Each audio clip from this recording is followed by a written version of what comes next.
కర్మణ్యేవాధికారస్తే మా ఫలేషు కదాచన మా కర్మ ఫలహేతుర్భూః మా తే సంగోస్వ కర్మణి.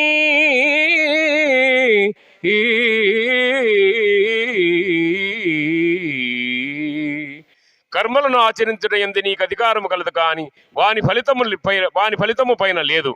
అట్లని నీవు కర్మలను చేయుట మానరాదు. నీవు కర్మఫలమునకు కారణము కారాదు.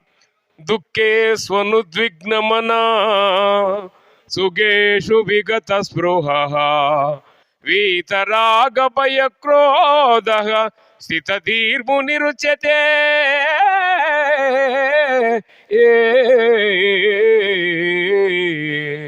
దుఃఖములు కలిగినప్పుడు దిగులు చెందని వాడును, సుఖములు కలిగినప్పుడు స్పృహలేని వాడును, రాగము భయము క్రోధము పోయిన వాడును స్థితప్రజ్ఞుడు.